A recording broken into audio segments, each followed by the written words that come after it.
Hello everyone, today we go back to our biographical series and the Capetian monarchy once again as we discuss Philip I, king of the Western Franks, not quite the Kingdom of France, the Royaume de France. We just made a video about the incredibly old and continuous tradition of Montjoie, the Mount of Jupiter, that the Basilica of Saint-Denis incarnated not just as the necropolis of the Capetian house, but also like of the previous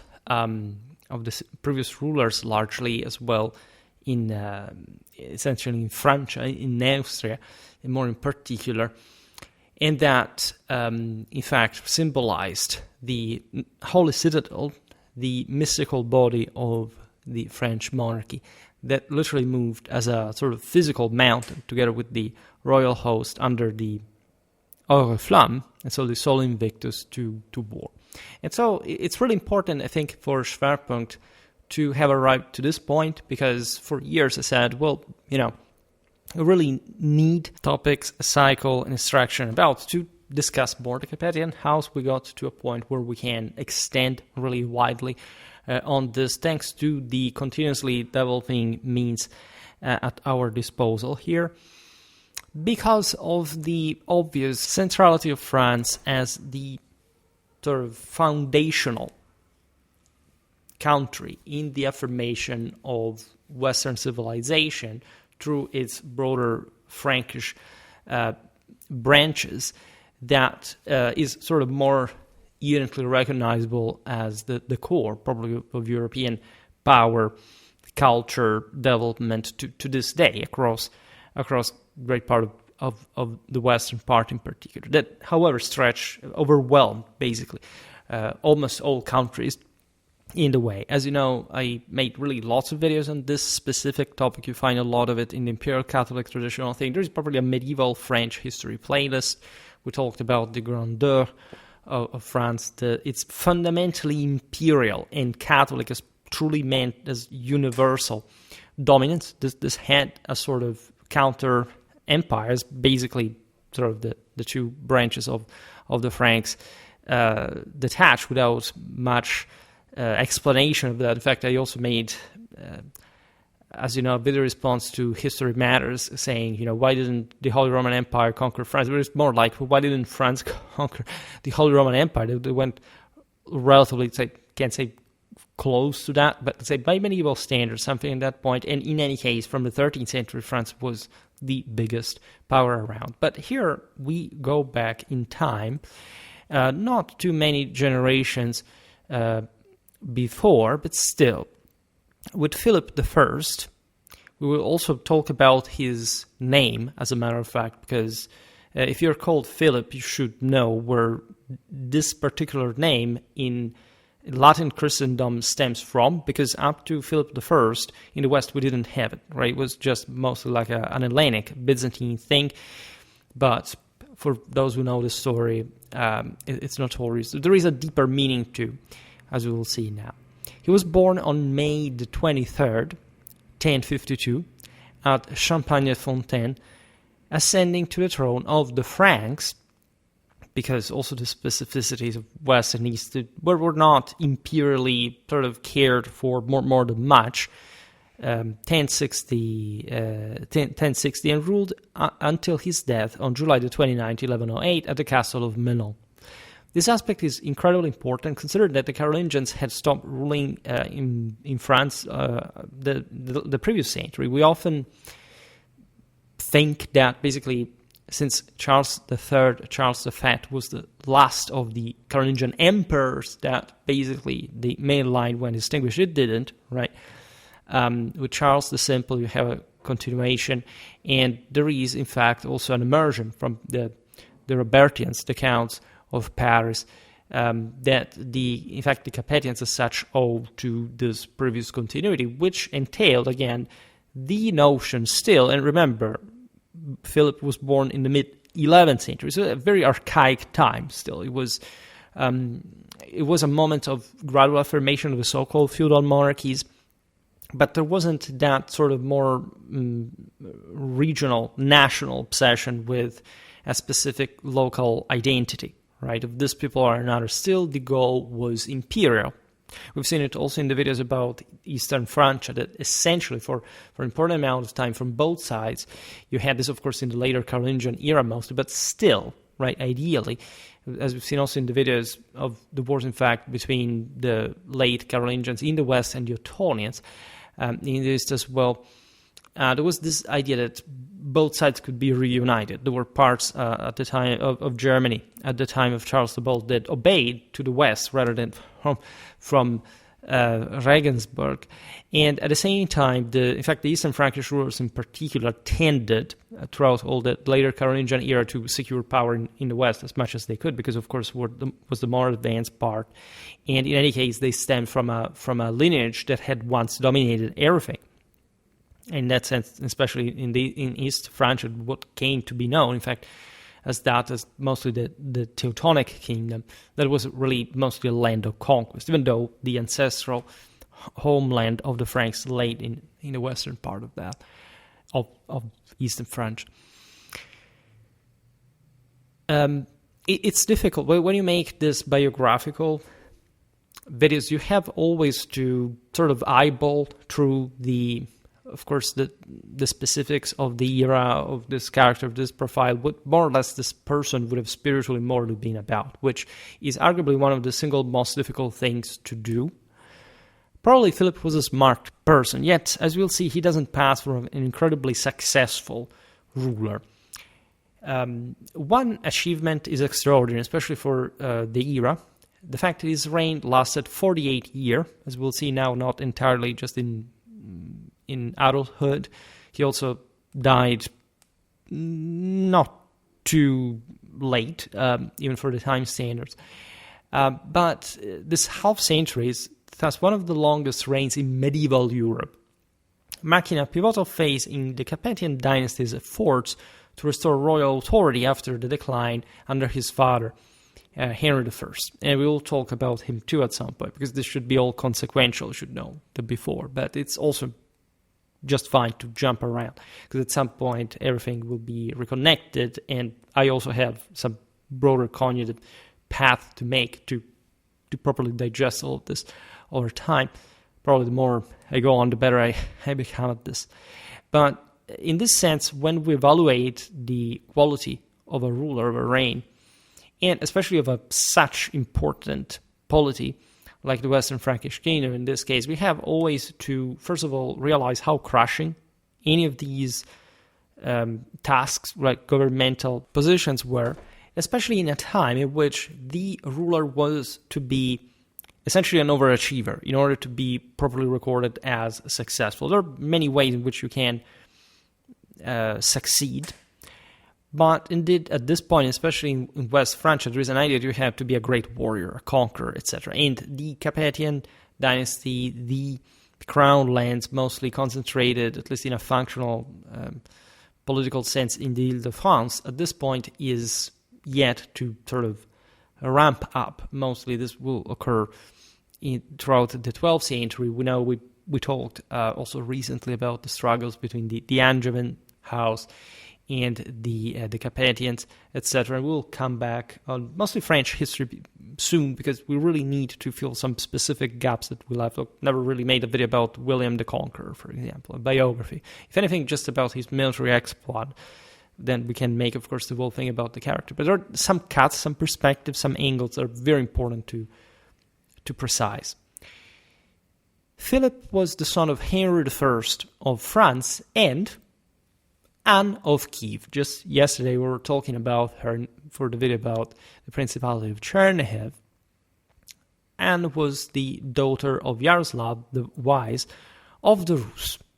So actually an incredibly prestigious princess that, in fact, got to be the wife of the Western Frankish king, which was quite appropriate at that level. So of almost, again, imperial scale, because the Rus, as we've seen yesterday, had also sort of an important imperial Byzantine, but also even Turkic Khaganate kind of, ruling on the ashes of the former Khazars, right? Idea of power. It was truly a big power.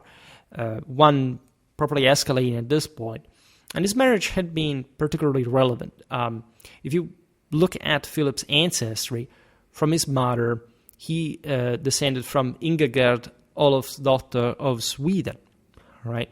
Philip bore the name of Hellenic origin, previously unused in the West, if not by some, say, I don't know, Byzantine community, I don't know, in Italy or in any place that had remained connected to Greek culture to a degree, but it was not really present in continental Europe. In the West, in the Frankish world, among sort of the Romano-Germanics. And it has a very specific relevance, because from Philip, as we said, this would eventually spread as one of the most important nobiliar, in fact, royal names in the West, everywhere, right? It's a sort of not necessarily typical Western European name, but surely, many kings, many sovereigns, many important figures historically are called Philip in the West, and this after Philip I.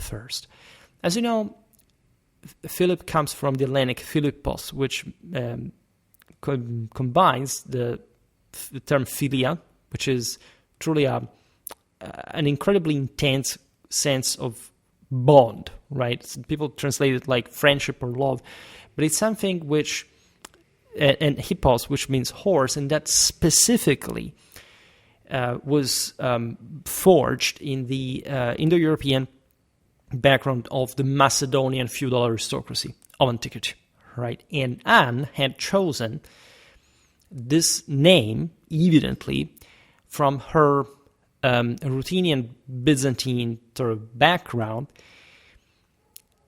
properly naming his son after the Macedonian king Philip II, which was an incredibly augural act, given that, as you know, he was the father of Alexander III, right? And that, hence the imperial and truly universal scope that agitated within the mindset of even of a princess that, as we'll see now, was also one of the most, sort of the first, in particular, powerful queens of France. Naturally, there was something about Philip's mother's Byzantine and Rus heritage in this name, but the name is not random. Why? Because, of course, the Western Franks were traumatically obsessed with war horses at a pathological level. This was the case entirely. What are the Franks about? Essentially, Frankish culture is only about three things: swords, horses, and land, right? That's it, right? The entire horizon of Frankish culture revolves around these three things. When the Caliph Al-Mamun of Baghdad gifted Charlemagne with, sophisticated water clocks, precious, incredibly expensive textiles, and so all of this kind of almost, again, Hellenistic, Persian, scientific kind of technology and inventions. The Franks literally sent swords, horses, and this kind of stuff. And the obvious reason why this was the case, and naturally I made lots of videos on Schwerpunkt about the making of Carolingian cavalry, away from any kind of structuralistic, sort of rigid, categorical, chronological scanning. It was a very long-term process, and in any case, it's not like the Carolingians were unique in doing that. It was just a broader political and social trend that they pioneered because of their own very specific, in fact, social-cultural background, or kind of political, religious view, including the aforementioned Imperial one, based on an incredible practice that, as we were of warfare, that, as we were recalling before, was also basically the main duty of the king, right? Kings affirmed themselves, resolved their disputes, etc. at war, in this great aristocratic sport that was one of the most shockingly violent, of course, endeavors at the time. If you look at the anthropology, right, the apology of it all, like how these men were trained, how they were properly initiated, indoctrinated, destroyed, and remolded into different beings, you have an idea of this. And of course, like the name of the Western Frankish here had to be adherent to this kind of beliefs. It was green-lighted by the same Franks that learned from this Ruthenian princess what was the name. Of course, they would have known it at the Frankish court by this point. They were not that brutal and primitive at all. Like, I also made an entire video explaining like the incredibly hard to die myth of the fact that the Latin Germanic world was backward compared, say, to the Byzantines or the Arabs. Already at this point, right? They arguably never really were, and there is all some sort of perspective hallucination that was created for very specific ideological and sociological reasons in the West to presume that at some point Western Europe was lagging behind compared to those civilizations. This is a complete, almost, you wouldn't believe it if you didn't actually. But anyhow, I made frequent content about it anyway.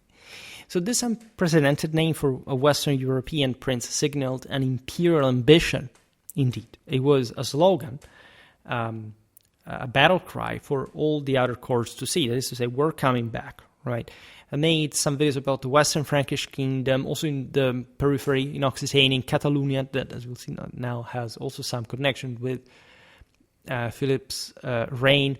Because technically, from the time of the Spanish Mark of Charlemagne, all those territories had, and the entire, but more or less, at least in a geographically western direction, today's France, over the Atlantic, was all a Western Frankish. Nobody had ever denied the existence of this. Some Occitanians had stopped counting their, writing their chronicles, especially after the rise of the Capetians. So Hugh Capet was deemed to have essentially usurped the throne to a degree with the reigns of kings. The Catalonians that were a bit more like, okay, the Capetians are so far, we shouldn't fear much, like continue to do so. So recognizing technically the fact that this was a whole Western Frankish king. And personally, I was just looking at this also from that picture I inserted here regarding the provenance, the origin of the major crusaders during the First Crusade. I also recently made a video about Bohemond of Hauteville, is specifically, in fact, that most of these people came from northern France. Right, if we speak of the Normans, and there weren't so many Englishmen, for example. Basically, almost no Spanish or central northern Italian. Things would change actually later. But there were lots of just basically northern French, all right, and so the Franks actually at the time, because in the south there's Occitania, they're not even French, and southern Italy in the form of the Siculo-Normans in particular. Hence Bohemond of Taranto. And when you realize this from the standpoint of, well, the Western Frankish kingdom was very fractal. We said it before as well. The Île-de-France took really a long time to take off and taking over once again in the region. But I think, historically speaking, this is also a perspective illusion, or at least not the Île-de-France, the Capetian house, etc., but the fact that the Franks, the northern French, were fundamentally way more glued in together at a level of broader political, feudal, institutional capacity than we often believe. And this, in the First Crusade, if you look at it in this perspective, not some merely aggregational phenomenon that, historians sometimes make massive hyperbole to try to, it's complicated, nobody really can write why the reasons of the Crusades. It's true, like it's something extremely complicated. But if you really look at it, it really seems like, the Carolingian Empire at some point rebooted, all right, or at least properly, Neustria, the lands from which the Franks had basically conquered everything back in the day, launched this massive expedition, was highly successful, by the way, towards a land like Palestine that had never, it's not like they were frequent visitors of. It's true, admittedly, there were lots of Latins, lots of Franks, lots of Normans that routinely had served. We've seen it also with Balliol, the campaigns of Manzikert, the other sort of general touring that in the East especially blended with the Varangians. But there were two distinct things, as we've seen also in the video about the Battle of the Iraqian, the Normans as Western Franks, and say the Anglo-Danes, the Norse, at the service of the Byzantines, of the Varangian Guard. And so this idea of relaunching the idea of a Philip II, of an Alexander III in the 11th century is something incredibly far-sighted. It's incredibly bold. It's imperial in nature. It's not merely a philological bravado. It's something else, right? It's something really we are restarting this. And this was going on because, as we'll see, this is the same age, for example, when the Roman Church gives itself a properly monarchic profile, right? The papacy really is starting from the 11th century, also with a lot of Ottonian ideological grandeur, acquires this confidence in claiming properly a major Catholic, say universally reapplicable mechanism to control the entire Christendom. By the way, in this sense, the West was literally booming, exploding, so it's difficult not to see this period as not the usual sort of quasi-dark age where this Capetians were already fatigued after having affirmed themselves after just a few generations and really not knowing what to do. There was an incredibly straightforward vision across this allegedly sort of nebulous time, or something that is often represented as a feudal anarchy or something else. I think this is important when we talk about biographies, because if this guy was literally named after the father of Alexander the Great. And so we can imagine what kind of mentality, aside from the very interesting, so what does it mean for you to be a Western Frankish king with half, essentially, North Slavic blood, right? That's something quite fascinating in terms of also connections with Scandinavia, with lands that were just, again, coming to agglutinate into the broader Romano-Frankish world through evangelization, through the stabilization of their polities. This theme, by the way, was continued when Philip named his heir Louis, evoking Clovis, because, as you know, Louis, Ludwig, Luigi is literally Clovis in all the. And so you see, once again, the West recompacting around these names that are eminently imperial, right? Clovis was also the name of Louis the Pious. In fact, again, we call him like that, but the root, by the way, at the time, the Carolingians still spoke Germanic at court, and they had been just up to, in fact, the 10th century that it had continued, and the Romance Langue d'Oil had prevailed. So this inspiration to the foundational figures in Frankish history is a very potent ideological display by the Capetian house. Philip's early years were shaped by the fragility, however, of the Saint Capetian monarch, which struggled to assert authority over his powerful vassals. Again, yes, in relative terms, this is like rats, but at the same time, it is because such powerful vassals nobody had in the rest of Europe, right? This is an incredibly advanced, heavily militarized, heavily structured, interconnected, well-supplied, resourceful land. I really have lots of videos incoming on this. Philip was crowned at Reims in the presence of his ailing father, Henry Rousseau, to secure his succession through the Capetian practice of associative coronation. I also recently made a video about medieval Reims, so if you're interested in the city specifically as the crowning see of the French monarchs after Remigius's tradition, well, you're welcome to watch. This ceremony, attended by major lords such as William VIII of Aquitaine, almost foreign presence, and sanctioned by Hugues of Besançon, a papal legate sent by Pope Nicholas II, affirmed Philip's legitimacy. Right, the auspicium, so to say, that this was to be the next king of all the Western Franks, and also in this sense recovering some broader imperial power with papal blessing was very strong. The coronation also elevated the Archbishopric of Reims, as Archbishop Gervais de Bellem claimed the exclusive right to crown French kings at that point.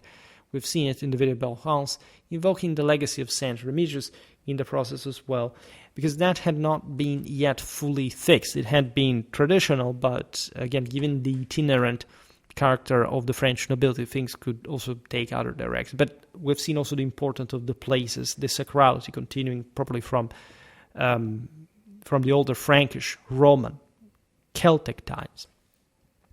Philip reinforced this tradition through multiple coronations, by the way, including one on December the 25th, 1071, at Notre-Dame-des-Landes. We're in the northeast of Paris in Picardy. He was crowned by Bishop Elinand and others in 1098, 1100, 1104, that essentially served to reaffirm his kingship amid challenges to his authority.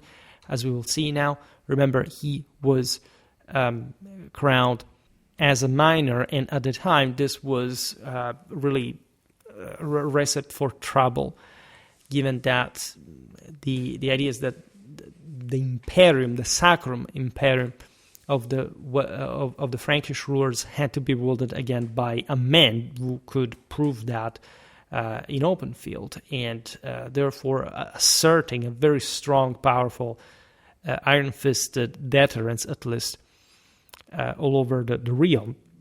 This hadn't been the case, and not just because Philip was a minor. Following Henry I's death in 1060, Philip, still a minor, came under regency led by his mother Anne of Kiev and his uncle by marriage, Baldwin V of Flanders, with Gervais de Bellême providing ecclesiastical support in the process. As you know, the Île-de-France was surrounded by a lot of very loyal ecclesiastical lordships that will prop up, like in other countries, by the way, royal power in exchange for protection from the sort of abuses of the lay vassals. Anne of Kiev's role was exceptional. As we were hinting at before, she was among the first French queens to wield significant political influence, signing royal charters and participating in governance alongside Baldwin. This is again quite fascinating, given that she had been educated in a Greco-Orthodox context. And so I think even the linguistics of this, the mindset, the cultural background and so on. The young king accompanied Baldwin on administrative visits to Flanders. We're not that distant after all, and very important strategic lands, often also competing with Normandy, and so for very important reasons. Here, Philip began appending documents with his own seal, a practice that symbolized his emerging authority despite his youth.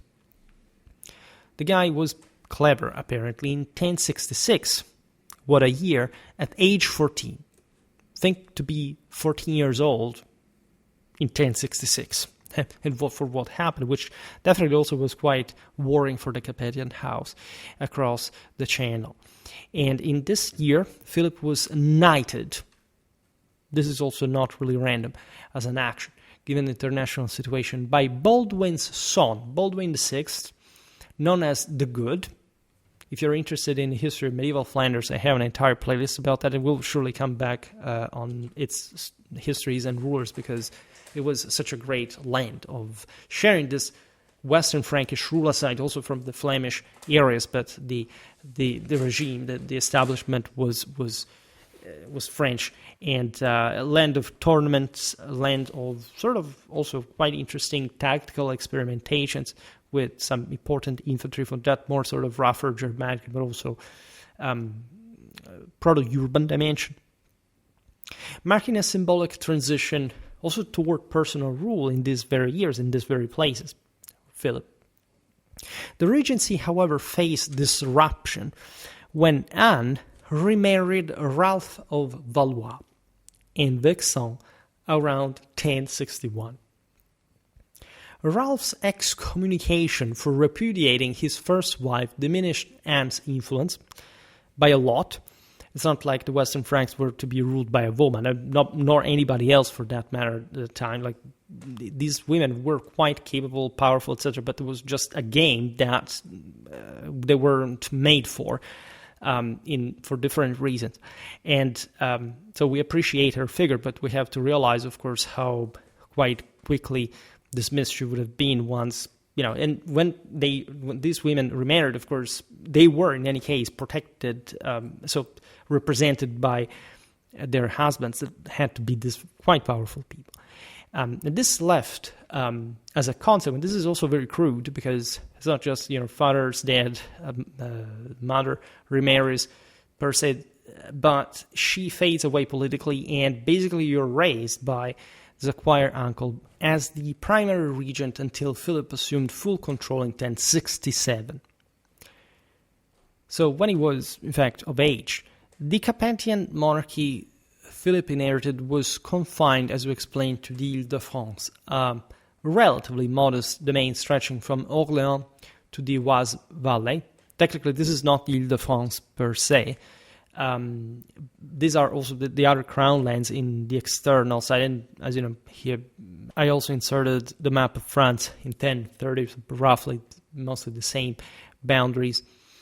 The Île-de-France actually is not just replete with this sacred, imperial, traditional Frankish grandeur because of Paris, because of all the great saints, again, Saint-Denis.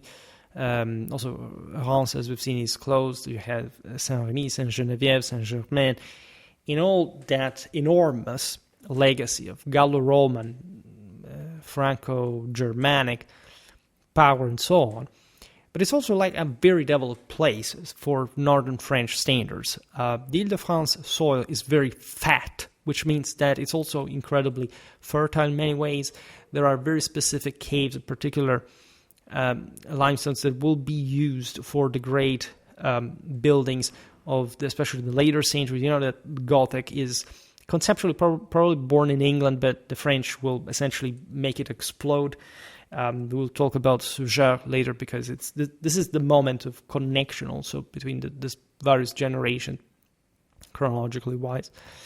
Nevertheless, the French crown lands were pretty contained, encompassed essentially Paris and little else. So to say, it was again a very powerful principality, one who in fact will successfully take over all the rest. But after great attritional struggles, these leaders now were fully in. The great vassals, dukes of Normandy, Aquitaine, and Burgundy, the latter being also basically just an offshoot of the Capetian dynasty. We made a video about the duchy, but still being quite self-aware and of his own prerogatives, will take a very long time before the Burgundy will become a French crown land itself, regardless of the royal connection. And counts of Flanders and Anjou, this didn't kid either, acknowledged the king's overlordship, but only nominally, de facto, pursuing independent policies in the meanwhile. The sparse attendance at Philip's 1059 coronation, for example, with actually only William VIII of Aquitaine present. So again, important presence, but for, again, tactical, contingental reasons, and in person and others sending representatives underscored the monarchy's diminished prestige by that point. There surely had been a crisis. It's not like that power we described before can simply go without a form. There's a lot of substance, but there is also an institutional crisis. The Western Frankish kingdom is not united. And there's a general sense that the interests of all the various vassals are pretty conflictually counterposed, more often than not, to the one of the king. That, yes, is a sort of legitimizing, as legitimate figure. Nobody ever thought to say, let's abolish the kingdom. That never happened. It was simply too important to, in fact, confer the rights and prerogatives of the rest of the vassals in turn. And there was a general cooperation. If a war was to be fought, at least in theory, these vassals had to provide their own troops. You have seen, by the way, the warfare at the age of Louis XVI is immediately after this, and there's a pretty concrete idea of how dysfunctional but also functional at the end of the day things are. They're never the two extremes, because otherwise a system would either collapse or just being completely uniform. It's never quite the case. Philip's reign was thus, however, defined by a persistent struggle to reassert royal authority, expand the royal domain, and manage powerful vassals, a task complicated by the rise of the Anglo-Norman realm under his cousin, because they were cousins, William the Conqueror. Philip's early rule coincided with a transformative moment in European politics, because William's victory at Hastings in 1066 established him as King of England, creating a formidable Anglo-Norman power that overshadowed the French crown. England as a whole was essentially a big land of conquest where William could do more or less whatever he wanted. And thus, while a vassal of the Western Frankish king, he was a king of another country, of another land on his own. And this power was largely sound. Again, it wasn't easy also for the Anglo-Normans to simply maintain a unity on their own. They were, after all, still Western Franks, and we were in pre-industrial society, we were in the 11th century. Every, especially son, wants a part of the dominion. Hence, in fact, William left England and Normandy separately to his heirs. Nevertheless, this was a massive power that really overshadowed the French crown to the degree of at least nominal superiority. And then French politics, because still, as we explained, Northern France did feel, after all, as a country for different sociocultural reasons, allowed for still the Capetians to maintain their power. Unable to challenge William directly, Philip adopted a strategy of cautious territorial expansion and opportunistic alliances. In 1068, he intervened in a succession dispute in Anjou, supporting Fulk IV the Rochan against his brother Geoffroy III. This intervention secured the Gâtinais region, strengthening Philip's control around Orléans and establishing a strategic buffer against neighboring lords. By the way, I made a video for each of these, for example, the Principality of Anjou, this French vassal states that are really, again, that important as the history of the whole country. The acquisition required careful negotiation, however, as Anjou's counts were among the most powerful vassals, in fact, and Philip's success in gaining their cooperation reflected his ability to exploit internal divisions for royal gain, which showed the sovereign's, at least diplomatic, acumen. In 1069, the death of the Count of Vermandois without heirs allowed Philip to annex part of that country as well, further consolidating the royal domain and extending his influence, in this case, northward. So gradual, slow, small territorial acquisitions that, however, build up the French crown's possessions.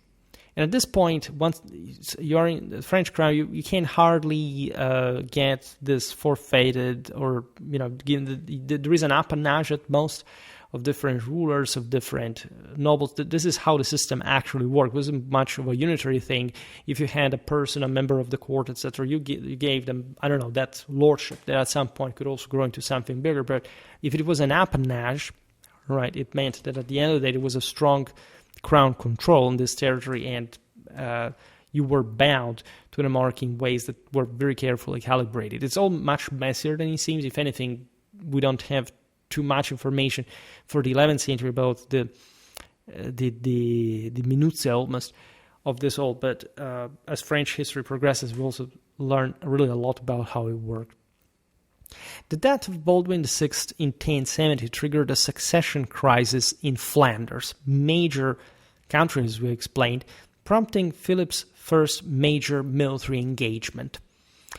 He supported Richilda, widow of Baldwin VI, so his, as we've seen, cousin, and her sons, Arnulf III and Baldwin II. We discussed this in a video about the County of Flanders and also the various other polities in and around, against, in fact, Robert the Frisian, who sought to seize the county of Flanders for himself.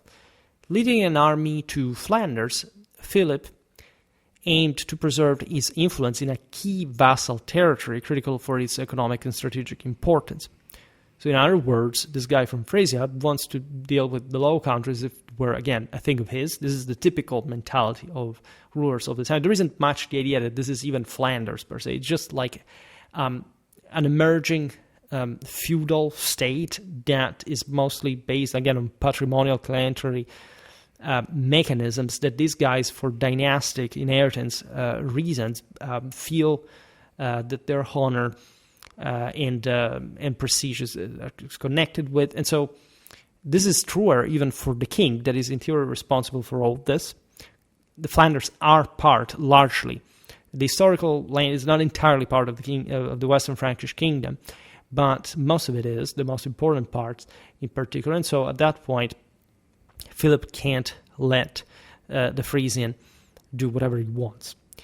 At the Battle of Cassel in February 1071, however, Robert crushed Philip's forces, killing the same Arnulf III, sponsored by the king, and capturing Riquilda herself. The Battle of Cassel, by the way, is quite fascinating. There are also other later sort of castle battles in history, but this one, especially also because of the increasing relevance of cavalry tactics, the almost tournament-like, but also very brutal picture that is drawn here, because Robert himself was, his army won, but was briefly detained by the Count of Boulogne, and was freed later by without Philip's knowledge in exchange for Riquilda in the process, though. So it's a very complicated situation over which, as you understand, not even the king has much control politically. Nevertheless, recognizing Robert's victory, Philip negotiated a peace that acknowledged Robert as Count of Flanders. To solidify this alliance, he married Bertha of Holland, I made a video also about Holland, Robert's stepdaughter and daughter of Count Floris and Gertrude of Saxony in 1072. This allowed also for some connection with the prestigious Northern German house that, as you know, was no more the Imperial one historically, but would in fact produce other German rulers and was always in the fray and had historically held the Imperial sort of palm. In fact, the same Franconian emperors of this era, the Salians did have Saxon blood, right? They descended themselves from that house. They were all, in part, after all, of this broader Frankish idea of clanic intermarriage kind of dynamic, because there were enormous clans. They could intermarry without too much problem. In fact, they were, especially the Capetians, historically very prolific and successfully, in this sense, never out of hairs. They had all different male branches, like, I don't know, in fact, the same, the Valois, the Bourbon, etc. This marriage between the same Philip and Bertha of Holland not only secured peace in the northeastern frontier, but also brought the Abbey of Corbie under royal control, as Robert ceded it to the crown. Right, the acquisition of Corbie, as you know, a wealthy and prestigious monastic foundation, enhanced Philip's ecclesiastical resources that had been historically quite important. We were hinting at before, for probably boosting a sort of a statal power. It was really a Carolingian tradition. We made videos about this to properly endow the royal abbeys with an incredible amount of privileges and immunities, simply because it was believed that in this incredibly intricate forest of late dynastic inheritance, as at least the monastic foundations wouldn't have their patrimonia split. In any case, they depended on the manpower of the bigger clan of all. It was the same royal Imperial one. This is interesting, and it shows also a compromise from the side of the for the new Count of Flanders.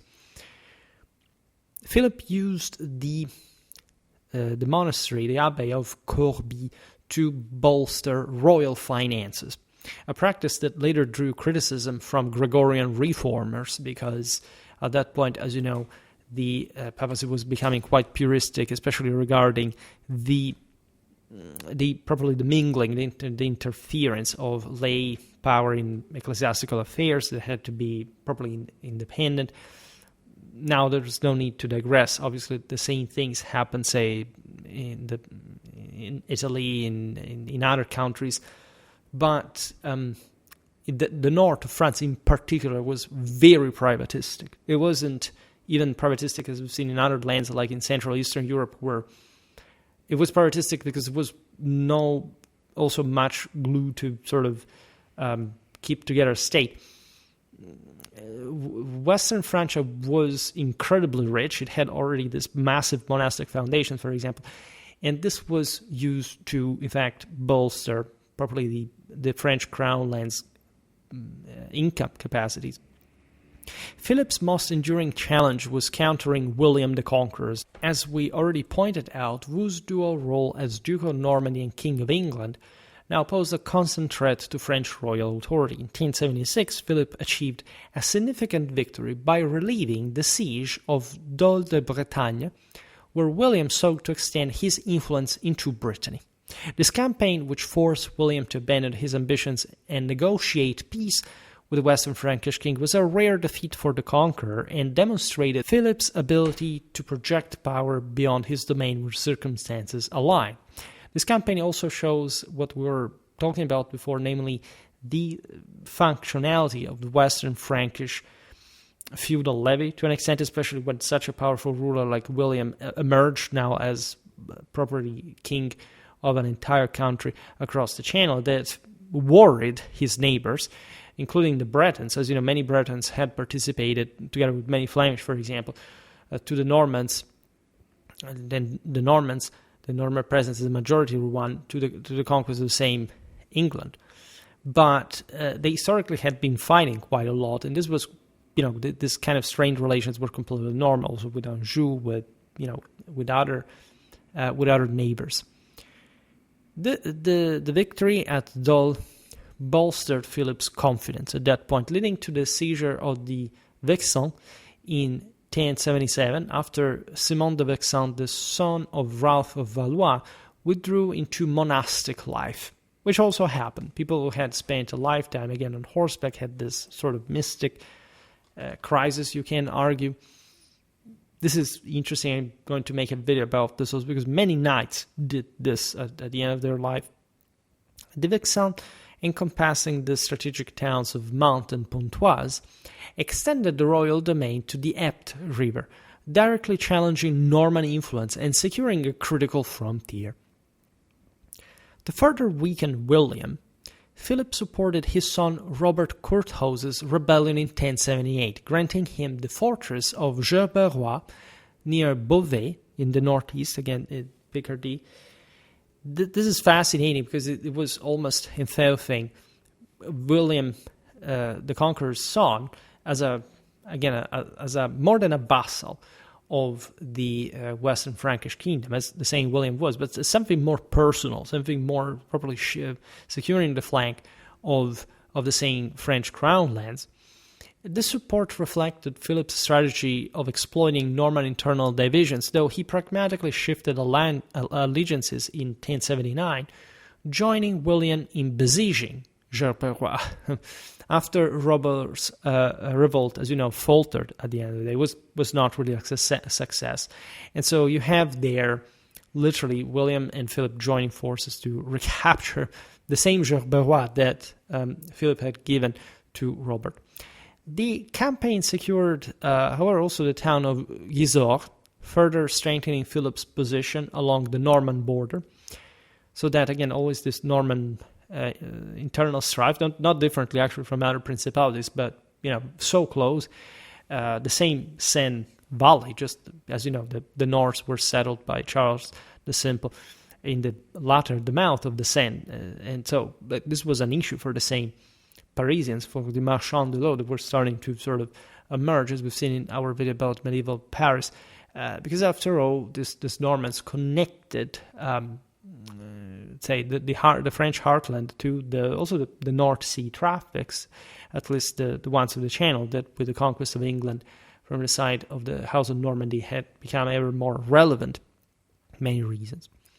William's death in 1087, following a fall during a retaliatory raid on Mantes, that, as we have seen, was one of the borderland territories that Philip had acquired at the expenses of the Normans, altered the dynamics of Philip's rivalry with Normandy itself, because of course after the death of such an important ruler and the split, once again at least de facto, of England and Normandy, allowed for the French king to play on such separation as weakening.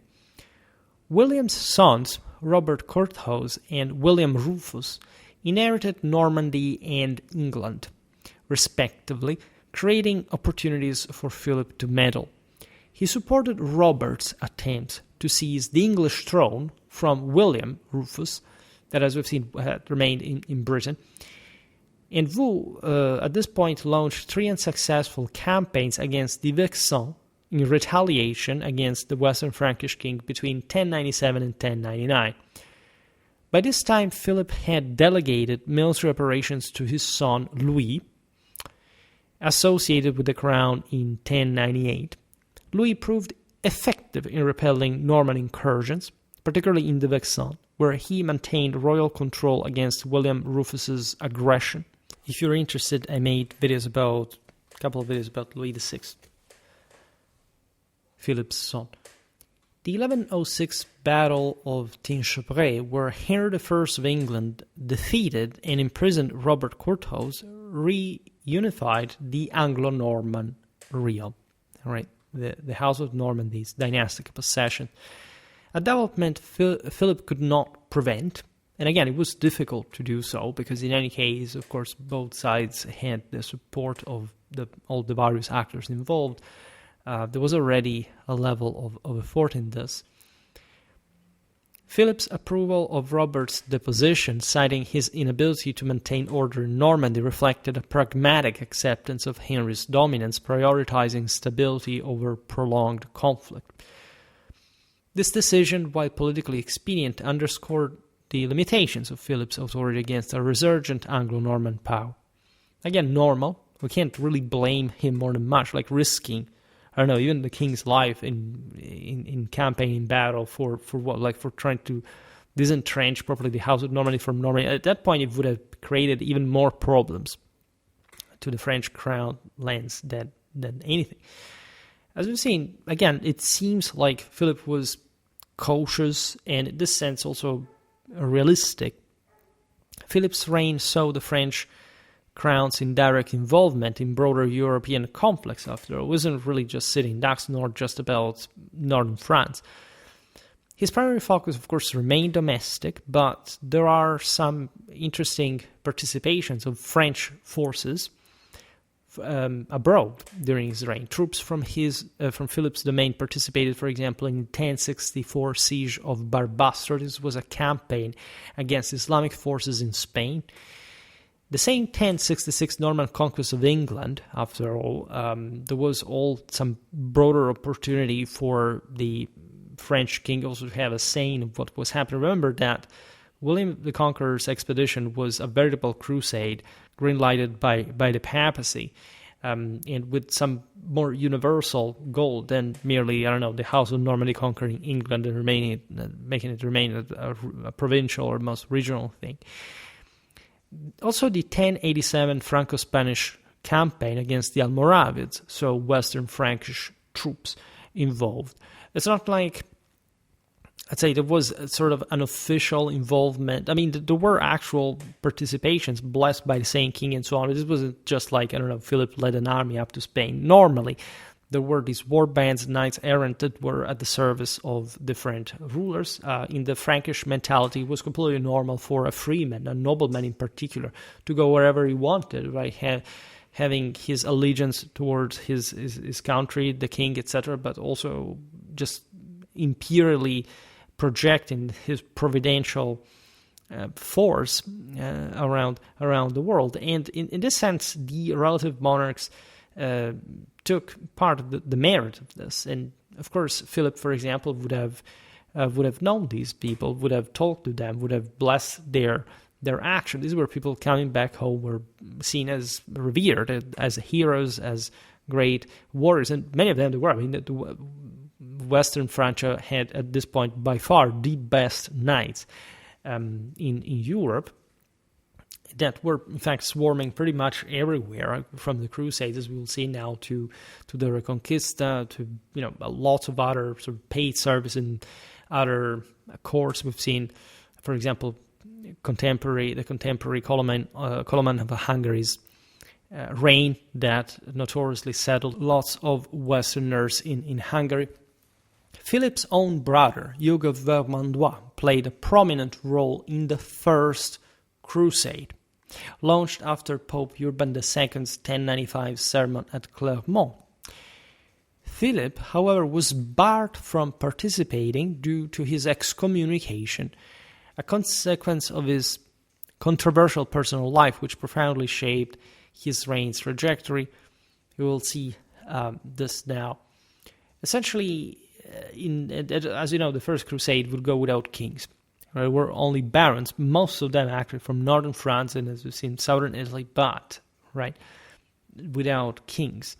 In 1092, Philip's personal decisions precipitated a crisis that overshadowed his political achievements. And as we've seen up to this point, we're not really bad. Enamored with Bertha de Montfort, wife of Fulk de Fort, Count of Anjou, he repudiated Bertha of Holland, claiming she was too fat, right here, ladies, and married Bertrand on May the 15th, 1092, in a ceremony conducted by the Bishop of Senlis, right, in the temper of the Gregorian reforms, of the purification of the church, the disciplining of lay life, the age of crusade, of recompaction, for this uncanonic divorce, repudiation, if anything, and that obviously did not entail any, in that sense, broader mechanism. And remarriage was seen as a huge deal, especially considering the stature, of the towering stature of Western Francia in Latin Christendom. Philip's act constituted bigamy, since both Philip and Bertrand were legally married, and their marriages wwere not considered null by the papacy, by the church. And again, this was a mess also in France, and it sparked great sort of reactions also across Europe, provoked, in fact, immediate ecclesiastical backlash. On October the 16th, 1094, a synod at Autun, in Burgundy, attended by 32 bishops of France and led by Hugues of D, excommunicated Philip. A sentence only later reaffirmed by Pope Urban II at the same Council of Clermont on French land in November 1095. So this was, again, a problem, and also just an excuse, a very convenient one for the vassals, lay and ecclesiastical alike, to gain something out of it. Like, the king is doing something at this formally, publicly reprehensible, so for whichever reason, like, he can't do that. Legally, it's forbidden. This is against canon law. It's against properly lay law, in front of God by law of nature, and so on. This is unfeasible. So this is a great excuse on top of papal excommunication, which hadn't Philip done anything sort of wrong, would have not happened. There was no reason for this otherwise. Really brought great turmoil. The ban obviously prohibited clergy from swearing fealty to the king, severely restricting his ability to govern through ecclesiastical allies, who were, as we've seen, a critical pillar not just of medieval rulership, but specifically of the Capetian house in this very delicate moment in Western Frankish history. Philip's defiance, returning to Bertrand despite promises to separate, led to further excommunications, including one in 1101 at Poitiers, though William IX of Aquitaine intervened to prevent it, at least. You understand also why all the later crownings, when he was of age still, because he was continuously excommunicated, so he had to reassert his licity, or his legitimacy. Bishop Yvon of Chartres, a leading jurist and advocate of Gregorian reforms that, as we've seen in many videos, were massively on steroids because of the enormous both Roman and canonic law boosting from the Italian lands, where all this was also continuously informing the French church. I also made a video about this sort of Franco-Roman, the influence of papal interference, so to say, also in French affairs, in the French liturgy, in French politics.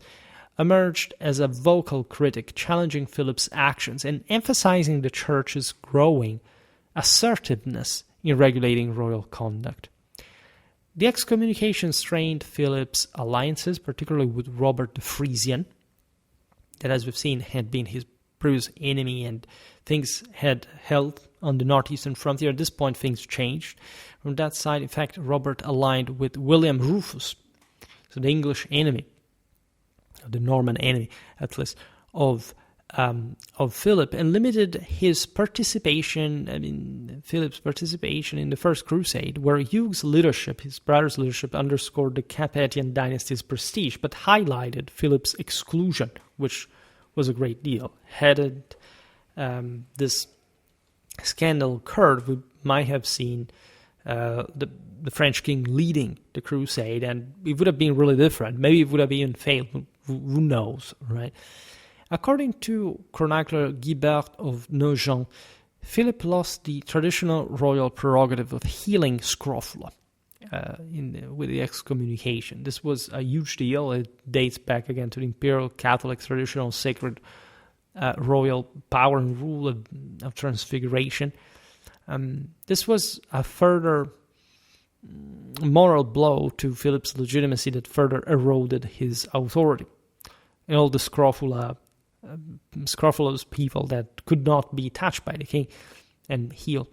They believed that anyway, but in the public international arena, this was a huge deal because, again, the Western Frankish king was the most Catholic, again, imperial, at least considering that the Salians were being excommunicated too, because, there is a little thing going on called investiture controversy, and that's also why, for example, the First Crusade did not have the emperor leading it. As well, in the Second Crusade, as you know, the French and German rulers would participate, and it would also be a disaster, telling the truth, because of this dual sort of interests. Despite these setbacks, Philip maintained a pragmatic relationship with the Reformed papacy, which so underscores his, that whichever reasons brought him to the decisions that he took, there was some substance and intelligence in the handling of the crisis. In 1074, Philip yielded to Pope Gregory VII's demands over the bishopric of Mahon, avoiding further conflict, for example. His 1078 prohibition of French bishops attending the Synod of Poitiers, which condemned lay investiture, went unpunished, unlike the Holy Roman Emperor's clashes with the papacy, right? So, indeed, the King of France had already a more tendentially unitary aura of charisma, probably on the French church. That's what will become known as Gallicanism, and that's why the Franco-Roman liturgy and video, for example, is quite interesting, because there is always this sort of contrast, this cooperation, but also an antagonism, competition, conflict between the papacy and the King of France, even when they were perfect allies on the international arena. And so there are some things that the French king can do to appease the papacy, to appoint more directly, like probably the bishop of this or that. And they also see in France, but at the same time, like if the French church has something to say, including bad things about the king because of the current scandal, the king had the power to not make certain specific synods happening, for example. And it's not like the papacy could almost or always directly intervene. I mean, they were busy with lots of other stuff. But after all, the King of France's matters were also the King of France's already by this point. Philip's sale of ecclesiastical offices is also interesting. This is a practice known and condemned as simony.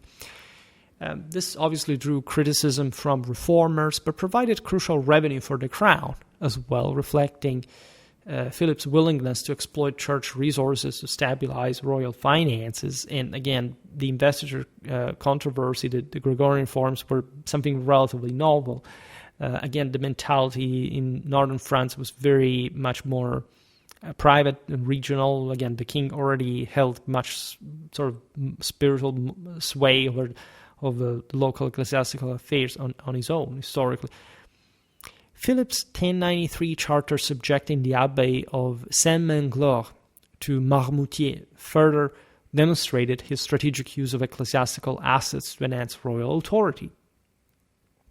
This was a way to co-opt different, in this case, monastic sees one another as a sort of lordship, right? This is the moment of great movements of congregations, thinking about the Cluniac order. There's all, let's say, a gradual hierarchization of ecclesiastical administration. This was happening pretty much everywhere, in particular in France and Italy. And so for Philip not to sort of encourage this mechanism in order to control much better the local ecclesiastical resources in more orderly, rational fashion would have not been really a thing.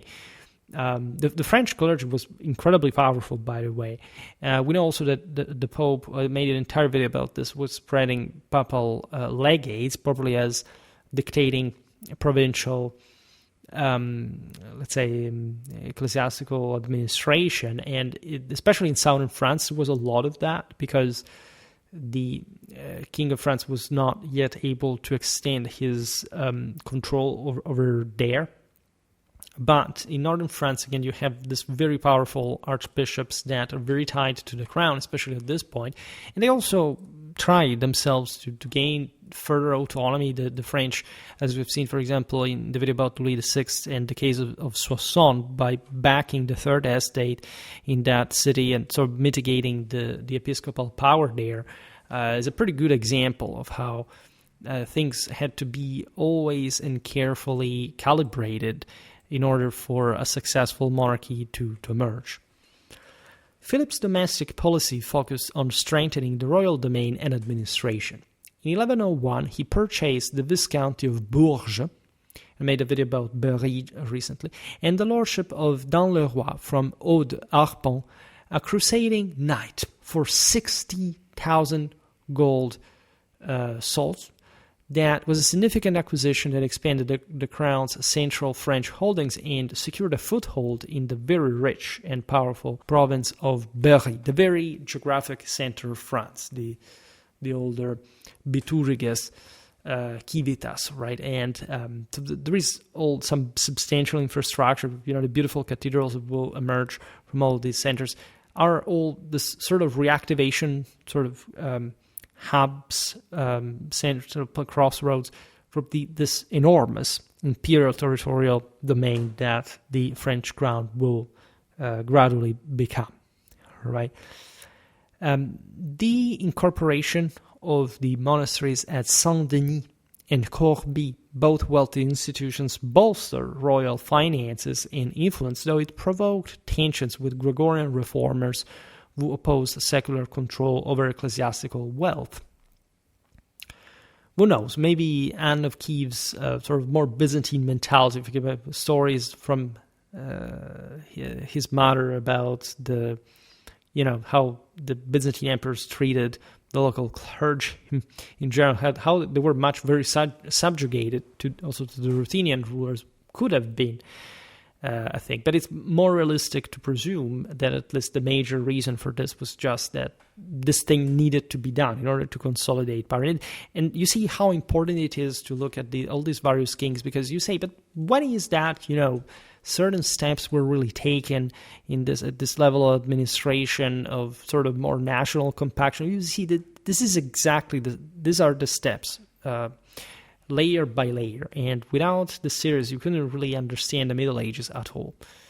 The appointment of Alberic as the first constable of France in 1060 marked an administrative innovation, creating a permanent military office to support royal campaigns. The constable historically was the comes stabulis, so in theory was mainly sort of a logistician, right? Also a leader's function for organizing campaigns and supervising, in particular, like the efficiency of the royal cavalry, right? There was all a zootechnical standard for the war horses that had to uniformly be fit, and there was an enormous economy behind this. So gradually this title it will always maintain its military dimension, but also of the enormous administrative importance behind that. And this is yet a very important indicator of how the same strategic capacities of the Kingdom of France were stepping up from the royal side as well. Philip's increasing reliance on the four great court offices, seneschal, butler, constable, and chamberlain, as witnesses to royal charters, reduced dependence on vassals with conflicting interests, laying the groundwork for a more power-concentrated administration under his successor Louis VI. In other words, the monarchy has ever more concentrated power to basically supervise also the vassals' sort of loyalty and sort of being able to more concentrically impose certain provisions through this institutional figures that are ever more super, vassals rather than super partes, because they were obviously from the side of the king, but that was exactly the point. By the end of Philip's reign, these offices had become the primary witnesses to royal acts, a significant step toward bureaucratic independence from feudal lords. Even though most of these provisions would apply to the French crown lands controlled territory, nevertheless, they would become the most sort of compact statal model that no other vassal had the resources to basically start. Like also the so-called, like the Anglo-Normans, the Angevins, and so on. Like there is this idea that they were incredibly powerful. Yes, also at some point probably, but not the distantly. We'll explain now how the King of France. But really, also most of their actual power concentration was in England. I mean, England was the country that allowed for a unitary rule. It had historically been also more sort of tendentially centralized country than France. It was actually less performing. But, I don't know, Westminster was already with London probably a much proper royal chancery and capital than Paris could be, because there was still a level of itinerance in the Western Frankish kingdom, which is fitting because of the resources that allowed this continuous movement as well. Nevertheless, of course, in England, the Western Frankish feudalism imported by William the Conqueror will sort of make things work in similar ways, including the baronial revolts. But it would have been. But in any case, the French sort of the continental possessions of the Normans, the Angevins, were not so cohesive. When you see those maps today, I didn't insert that because it's not really the time of the chronology of our video's history. But the Angevin Empire, first of all, it was not really an empire, but secondly, this enormous French territory, including the inheritance of Eleanor of Aquitaine, were actually very fragmented, historically speaking, especially the south, but also the other northwestern territories, when you take into account that, again, they had not coalesced into some administratively uniform third, were all kind of scattered and fragmented. What the Capetians are successfully establishing at this point is really properly the premise for the major regional step up that you will see mostly during the second half of the 12th, especially the beginning of the 13th century, will allow, in fact, to prevail. As you see, these two sides were, as most things came to be aligned along, were somehow very balanced, right? They sort of developed in parallel also to contrast one another. Philip's reign, as we've seen, was not without setbacks. In 1079, a rebellion led by Hugues Blavon, Lord of Le Puisay, crushed the royal army near Etampes, undermining Philip's authority and exposing the crown's military weaknesses at that point. Victories, defeats, well, it's all normal, but we often forget how sort of stinging, how hurting properly a defeat is, and how much of an effort this triggers to put things back together. The defeat at Etampes occurred while Philip wintered there, highlighting the challenges of controlling even minor vassals within the Île-de-France for participating to major expedition. In that moment, a rebellion was not as now William the Conqueror wants to take over the entire north of France for some reason, so the vassals coalesce against him. It was just a random thing that nobody cared about. It's a king's problem, not a vassal one, to a degree. And given that Philip, to a degree, was stepping up himself, like some vassals defected. Mostly it's always a problem of money. If you don't pay these guys. Not even the traditional feudal levy had really ever worked, like those famous 40 days of essentially prepaid service that just by being a vassal with your own beneficia you should provide to the crown. Never really worked. By 1100, Philip increasingly delegated governance to his son Louis, who managed military campaigns and suppressed vassal revolts. Louis' association with the crown in 1098 effectively made him co-regent, a necessity given Philip's preoccupation with Bertha and declining health. Bertha's intrigues, particularly her efforts to favor her own children over Louis, complicated the succession, though Louis' designation as heir in 1100 ensured continuity, which of course for a monarchy was always that important, especially such a dynastic private one with such enormous ambitions. We've seen that Henry I, Philip's father, had done the same.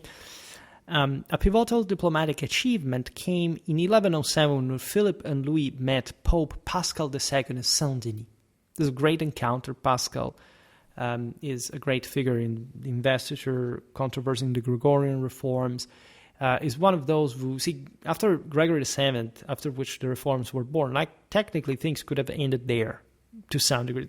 Of course, much had been already established in a broader sense not to be exploited, but it's this later popes who actually brought the Gregorian reforms home, probably the establishment of a papal monarchy as such. And Saint-Denis, as I was recalling at the beginning of the video, I made an entire video about its meaning. It's so relevant. It's probably a mystical setting, an ideal, thus, location for the imminence of Franco-Roman universal authority, we can simply say, because France had never really lost that, regardless of what had happened with the Renovatio Imperii from the German side. It meant really a lot. And by the way, it, as an encounter, solidified a century-long alliance between the French monarchy and the papacy, especially against the Holy Roman Empire at that point. All right, it reinvigorated a bond that had existed since the times of Clovis. We think, oh, it's Charlemagne that creates all this thing. No, right? Rome had always been very well connected with Francia and with the idea that this was the main, by the way, organizing power and center, for example, the evangelization towards northern Central Europe and so on. Philip agreed to a compromise on the investiture controversy crafted by Ivo of Chartres in 1097, recognizing canonical elections while retaining the right to receive homage for temporal fiefs. This is quite fascinating because I made a couple of videos about essentially the feudalization of ecclesiastical investitures in Germany after the Concordat of Worms of 1122, so a few decades down the line here. And there we observed how, well, that was the outcome of a defeat, basically. The German monarchy had been heavily destructured in terms of political and also general national power by the defeat in the investiture controversy. And that was sort of the most threatening power, in fact, for the papacy's independence. And the papacy had, in the meanwhile, backed the King of France, that at this point was just locked largely in terms of possible expansion, unlike the Germans that were always eager to descend south of the Alps to pose any threat to papal independence, in fact. And so what happens here is apparently the same, like the fact that here also the French king gives way to the papal request of basically having Rome appointing the first, like indicating the candidate that would have eventually had to receive both investitures. So both the papal, in this case the royal one. And here the King of France accepts the Gregorian reforms, knowing that accepting this papal privilege will, yes, expand papal power in France, but also in this sense, this power will be used to prop up the French monarchy, and especially in this stabilizing continental dimension, mostly against the other big landmass in the east of Germany, that at this point is not really posing, in absolute terms, a radical threat to France's stability, nor the other way around. But this stability further enhancement of French stability, of course, is very much expendable against the Kingdom of England. That is also cooperating with the papacy. The House of Normandy is properly sort of consolidating its political control over England thanks to ecclesiastical administration as well. Now, formalized at the 1107 Synod of Troyes, this accord strengthened Philip's position and secured papal support against Emperor Henry V. Made a couple of videos about Henry V, very interesting ruler that basically brokered the end of the investiture controversy, the general failure, especially after the greatest blows at his father's reign that in fact abdicated in his favor. Now, Philip and his son Louis escorted Pascal II to Chalon-sur-Marne. Hannick, echoes from there, cooperation between the Franks and Rome back in the day already. So it's quite fascinating. We don't know whether the battle was fought, the Catalonian plains at Chalon in particular, but that's the most favored candidate, as you know, historiographically speaking. This, however, had also other meanings, because just like back in the day, the Huns were coming from the east, now that there were also the Germans coming from the east. So, and this location was good for negotiating with imperial representatives.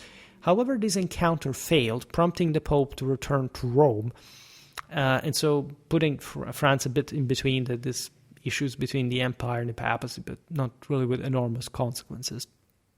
The nice thing was that the king escorted the Pope at the boundary there also with the empire for this mission and so on, so showing that he had quite some bodyguards after all. There's no doubt that this partnership rooted in mutual interests against imperial ambitions positioned France as a key player in ecclesiastical politics and provided a foundation for future Capetian influence. Again, very old Franco-Roman alliance. Philip's marriages shaped his dynasty's future, as we've seen. His union with Bertha of Holland produced 5 children. Constance, who was born likely in 1078 or right around there, and died in 1126. She married Hugh I of Champagne. I made a video about the County of Champagne that was one of the most powerful and rich and affluent and prestigious at the time, and also posing some, in fact, competition with they were generally aligned with the French king, but not too often, at least for their interests. This marriage, we don't even know technically when it happened, but we know by 1097 it was already done. And after her divorce from Hugh, she married, as we've seen in the relative video, Bohemond I of Antioch. We are in 1106. At this point, Bohemond was notoriously a hero of the First Crusade. He was had come to France to gather support, money, blessing for an expedition back against the Byzantine Empire that was considered by the papacy at this point also heretical. And in fact, Rome had green-lighted this expedition. Bohemond had important connections with France himself, so from the crusade, he could come there basically as a sacred figure. There were lots of people named after him during his, literally this massive rallies that he held, and people came to see and listen. And this marriage was a huge deal. The union between Constance and Bohemond was celebrated with grandeur at the beautiful Chartres to cement ties with a prominent crusader and also part of what was essentially evolving as what will become soon formally the Kingdom of Sicily. Then other child is Louis, 1081-1137, who succeeded as Louis VI. Then you have Henry, Charles, and Aude, who all died young, as it was dreadfully common at the time. Philip's controversial marriage, in canonic terms, to Bertrade de Montfort, though condemned, produced 3 recognized children. Philip, Count of Mount, considered that because these were and felt as such also because they were the children of regardless of the fact that this union was illegal, whatever, but still they were the children of the King of France. And we didn't stress that enough, but the old Frankish hematophilia, in the sense that this blood was sacred, and it came together with a healthy dose of sacrum imperium, is incredibly important. Philip was born around 1093 and died, his son, namesake of his father, and died after 1133. He married Elizabeth of Montlhéry. Then you have Fleury, other son of Bertrand, Fleury, Lord of Nangis, born around 1095 and died in 1119, and Cecile, born roughly 1097, died 1145, and married to Tancred of Galilee and later Pont of Tripoli. So she went over to the Outremer states that at this point the French were, consolidating. A supposed daughter, Eustache, is likely fictitious, by the way. The name may sound a sort of Eastern echo because of, Philip's Slavic blood, but nevertheless. Philip's continued cohabitation with Bertha, despite public penance in 1104 at the Council of Paris itself, strained Philip's relations with the Church, though Pascal II lifted the excommunication that year, as we've seen, for sort of political interest, again, likely to secure French support against the empire. Bertrand's influence at court, particularly her dominance over Philip in his later years, contributed to his neglect of state affairs, as noted by the same Abbot Suger, who lamented the king's obsession with his quote-unquote passion for Bertrand. On July the 29th, 1108, Philip died at Milan, aged 56, after a reign marked by both modest gains and significant missteps. Nevertheless, not that enormously sort of negative reign that we could look at. Like, it was a fairly normal one. He managed actually to secure, besides sort of great achievements or defeats, some important sort of pace and space for the French crown lands. Acknowledging his faults, particularly his neglect of Saint-Denis and his scandalous personal life, Philip requested burial at the Abbey of Saint-Benoît-sur-Loire, rather than among his ancestors at Saint-Denis. This is, I don't know, it's something that makes you think, and who knows how, especially his identity. I mean, literally, imagine you are the son of such an exotic queen that, who knows how he lived his own spirituality between East and West in the age of crusades. There's no doubt he was a devout Roman Catholic in a broader sense, but the limits of sort of sacred rule, this sort of breaking of ecclesiastical law, like his alleged sort of sensual, again, this sort of subjugation to the passion for his new wife and all these things. Who can say that? Were you there in the 11th and the 12th century in his time? Like, it's very difficult to understand what happened, what brought this person to behave like that. And Philip's tomb preserved through the French Revolution, interestingly enough, also in part for that reason, that it was not buried at Saint-Denis, remains a testament to Philip's complex legacy. Louis VI, aged 27, succeeded his father, facing challenges from Bertrand's intrigues and rival claimants, while Bertrand finally retired to the Abbey of Fontevraud, taking the veil. This is interesting enough. And so there was some morality restored, right? Some dignity, some, say, grace reintegrated at the court for this enormously prestigious heavenly blood. Philip's reign, though criticized by contemporaries like Suger, that was mostly like the bad press for this, especially for his obsession with Bertrand and neglect of state affairs, led critical foundations for Capetian recovery. After all, Suger could not simply say, oh, well, don't mind, he could have married her, no matter what the Pope says. Of course, Suger was mostly instrumentally building up, as we've seen also in the video about Saint-Denis, and we will make a video about Suger himself because it's really a great figure, an enormously complex ideological foundation for probably the premise of the further expansion, imperial expansion of the French monarchy.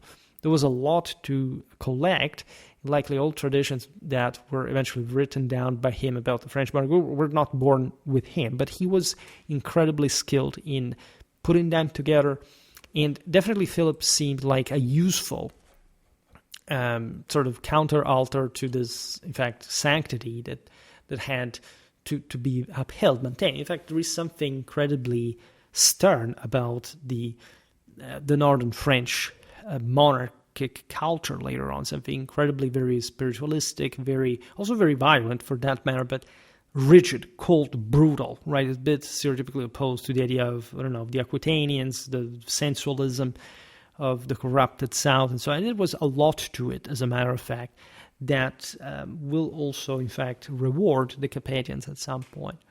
Philip's territorial acquisitions do not have to be simply, put aside. Vermandois, Gâtinais, Vexin, Bourges, and Dun-le-Roi, it's all a very important set of positions, also fairly widely scattered all around the Île-de-France, expanding the royal domain, providing resources and strategic depth for his successors. Philip's administrative reforms, including the establishment of the constable's office and reliance on court officials, strengthened royal governance, reducing dependence on fractious vassals. The 1107 Papal alliance proved a lasting achievement, positioning France as a counterweight to the Holy Roman Empire and enhancing Capetian prestige in European politics. You had basically the at least ideological premise and green lighting for the affirmation of a regional power in northern France that could simply stabilize powers all around. Here, things would happen very gradually, but you know how the French monarchy will basically expand it with which kind of sort of also papal blessing across the centuries. This can't be it wasn't merely contingent, right? It was a broader international logic between different powers that is difficult to unsee. For the negatives, Philip's failure to subdue rebellious vassals, counter the Anglo-Norman threat, and maintain ecclesiastical favor diminished his authority, leaving Louis VI to restore the monarchy's prestige. Philip's strategic marriages, such as Constance's to Bohemond I, and his indirect support for crusading force through his brother Hugh of Vermandois, such as his daughter Constance's to Bohemond I, and his indirect support for crusading force through his brother Hugh of Vermandois, reflected his engagement with the broader Christian world despite personal and political limitations. His reign, a blend of pragmatic gains and self-inflicted setbacks, marked a transitional phase in Capetian dynasty's ascent, setting the stage for the consolidation of royal power in the 12th century, which, in my opinion, really seems the most relevant aspect of this all. Yes, he could have sort of blipped up, especially for the canonic issues, excommunication. That was just apparently gratuitous and, a colder sovereign, a more authoritative one would have not got into that. But at the same time, he managed to hold control. Is not really, to be given for granted. He managed to expand power further. He managed to have this intense sort of international relevance. The papacy, at the same time, understood that power was to be maintained regardless of sort of canonic issues. And so there is an important complexity. It's as if Philip had become the scapegoat later, mostly because of Suger's sort of criticism, and not much, say, because of his misdeeds at the end of the day, right? So his role as a king of France is very much appreciated, and it's definitely a very interesting figure that I don't know how many people have discussed. Let's make our traditional tour. I don't have time to check this in advance, but I like to comment it with you sometimes. How many people made a video about Philip I of France? Probably I'm not the only one. I see here already an entry, and I wouldn't be surprised again. This is the case. However, there is a very poor amount. Let's log out here from Schwerpunkt's account so that it doesn't look biased in the research. There is a meager I think this is Wiki Audio. Philip of France lasting 3 minutes and 24. There is my video. Oh, from Philip II, Philip IV. There's Louis XIV. This is what I really hate. I mean, I'm sure there are other videos about Philip I, but why does YouTube have to give me Louis XIV here? I mean, I love the Sun King, but for goodness sake, if I search for something, I don't care that you have to show me this. I understand that you want people to click on the stuff. You don't want this to be the boring encyclopedia. But here, I see 10 months ago, stupid AI thing lasting 2 minutes, ridiculous. There are lots of these, actually. But AI has been the worst. Here I see a lot, very, very few videos about anyone. And Philip I, yes, there is, but it's just all this AI 2 minutes long thing. So I may literally be the only person who made a video about now Philip I in a proper, accurate manner. I think this is really what really wanted, and really, really, really, really glad to have made a video about. Yeah, there is something here to surely add further as far as the content is concerned. Let's see how long in the sum of audio tracks this video was. You see, these are the videos. I can't say maybe this was surely not one of my best videos in absolute terms, but it's that sturdy, reliable, final rank video that really gets into the depth and sort of concreteness of a topic like this. It's like a massive bulk that you can place there and add into our French history Capetian content. Again, I was just looking today with horror the fact that on the Capetians we made just 12 videos, right? And that this is terrible. We should really make more. We made, admittedly, really a lot about medieval France. We should probably have made almost a double time. I have here 115. This is 116th video of medieval France. But now that we can especially make more biographical videos, I really feel like this is going to be way more put together, like very well, much better interconnected. This is valid with every topic, but let's say given the prevalent medieval history bias of my content, I presume that there is a big deal of important as a basis also for later for other types of videos. And it's a bit like, I don't know, the Roman campaigns that we discuss here and there. It's important for us to make video like this, make content like this. I'm, again, particularly proud of this now. We can't really go far and make a very good job as long as we go on. Nothing can stop this channel from growing consistently. I see here that also in terms of subscribers, I am there has been an acceleration last month or so. We're almost at 29,400.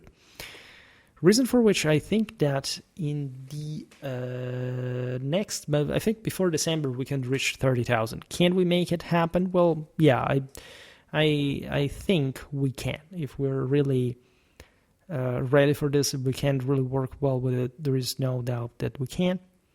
For today, however, I stop it here. I just hope that you enjoyed this video. If you did, please share it. Otherwise, leave a like or subscribe to my channel if you're interested in my upcoming content. As always, I thank you heartily for listening to me. I wish you a nice time and see you next time. Bye.